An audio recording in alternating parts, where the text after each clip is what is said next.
Thank you. Please resume your seats. Yeah. Thank you very much. Let me proceed on the protocol established by the minister and just say, distinguished ladies and gentlemen, at this rate, it will appear that I should register a copyright with this Nkiti name because the various brands of Nkiti that are coming out, we could make quite a lot of money with that. And so, ladies and gentlemen, good morning. Today marks a defining moment in our national journey. We're not merely launching a program, but we're laying a foundation for a new economy. We're declaring with boldness and purpose that Ghana is ready to lead in the digital age.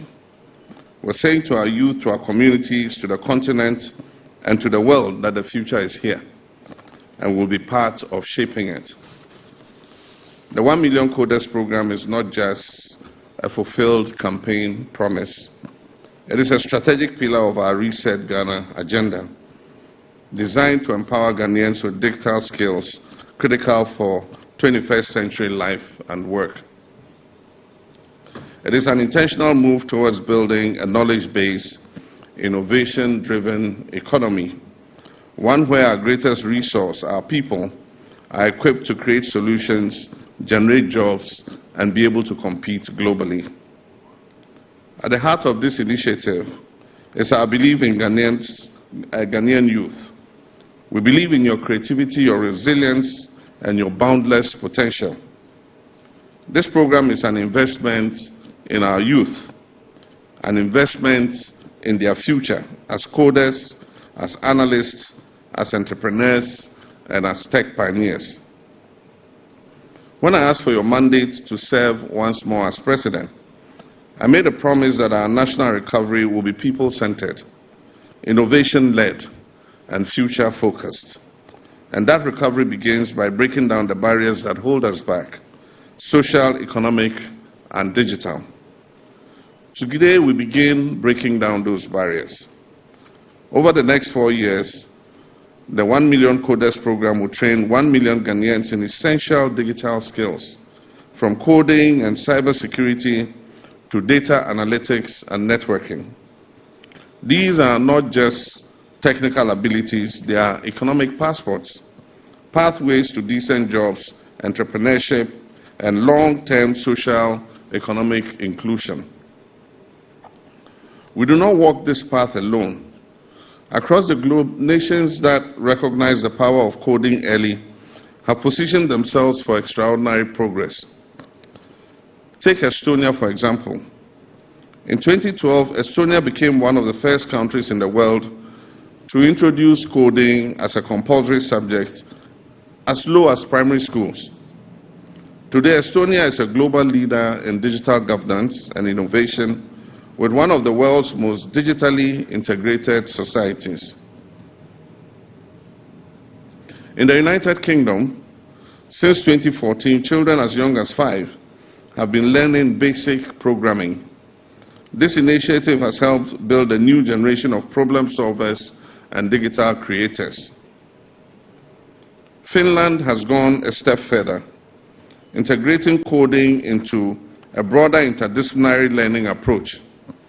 This model doesn't just teach coding, it teaches young people how to think critically, solve complex problems, and work collaboratively, skills that are essential in every sector of life. Japan has blended coding into its science and maths curriculum, encouraging students to apply digital tools to real-world challenges. And in the United States, coding education is gaining ground across states, with growing support from the private sector and government for nationwide digital literacy. These are not just anecdotes, these are blueprints, and we're adapting the best of them to suit the Ghanaian context. Ladies and gentlemen, let us consider what this means for our country. First, job creation and economic growth. As of this year, the global business process outsourcing market was valued at $410 billion and is projected to reach almost $500 billion by 2029. Countries like India and Philippines dominate this space, offering services in software development, data management, customer support, and more. Ghana has the potential to be Africa's premier business processing outsourcing hub. We're strategically located on the Greenwich Meridian. We're English speaking, and we have a vibrant tech-savvy youth population. With the right digital skills and infrastructure, our young people can attract outsourced jobs from around the world. Jobs that pay well and keep families and communities thriving right here at home. The second, entrepreneurship and innovation. Coding skills will enable our youth to create apps, to launch startups, develop digital solutions to our local problems, whether in agriculture, in healthcare, education, or governance. In this digital era, one idea can transform an entire community, and one startup can create hundreds of jobs. The third point, education and lifelong learning. Through the OMCP, we're not only skilling our youth, we're reshaping our national approach to learning. The Honorable Minister for Communications is already working closely with the Minister of Education to integrate digital literacy and coding into our university and technical school curricula. The aim of this is clear, is to make digital education not just a short-term initiative, but a permanent strategic part of our educational system. And the fourth point, inclusion. Digital transformation must not leave anyone behind. And that is why this OMCP program places a strong emphasis on equity, ensuring access for rural communities, for women, and for persons with disability, and others who are often left on the periphery. The first cohort of 560 trainees launching today in Accra, Kumasi, Sunyani, and Bolgatanga already reflects our commitment to gender balance and regional inclusivity. Moreover, within just 48 hours of opening applications, over 50,000 young Ghanaians registered their interest, and the Minister has updated that figure to 90,000.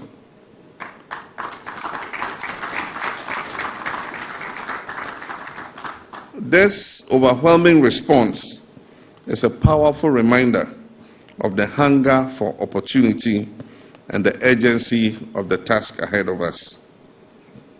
In the next phase, we will activate training centers at community information centers across all metropolitan, municipal, and district assemblies. This decentralized approach ensures that no matter where you live, in the city or in a remote village, you will have access to the opportunity of the 1 Million Coders program. We're also building the digital infrastructure required to support this vision, from broadband expansion to the provision of devices and learning platforms. Every layer of this initiative has been designed for scale and for sustainability. Let us not underestimate what this represents for our country. We're changing the national narrative from one of limitations to one of limitless potential. From a country that consumes imported technologies to a country that creates its own. From young people waiting for jobs to young people creating jobs. This is how to build a resilient and future-ready country, Ghana.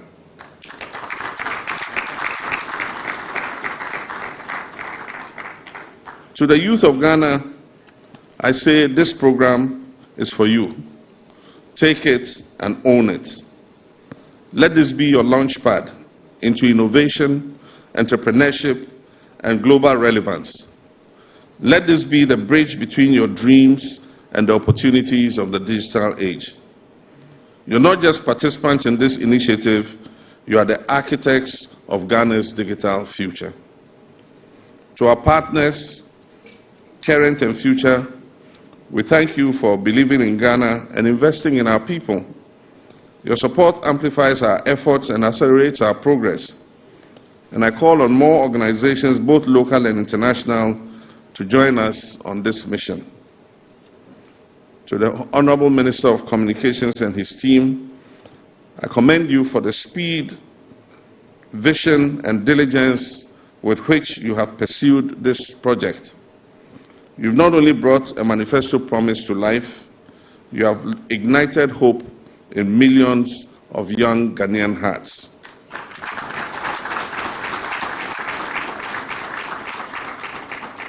My fellow citizens, technology is not just a tool.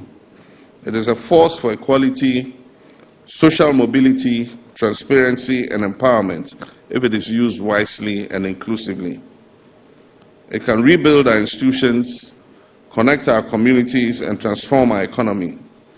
But to achieve this, it must be accessible to all and guided by a clear national purpose. This is that purpose. This is Ghana's moment to rise, to lead, to shape the future. And so with pride and with faith in the extraordinary potential of the Ghanaian people, it is my honor and privilege to officially declare the 1 Million Coders program duly launched.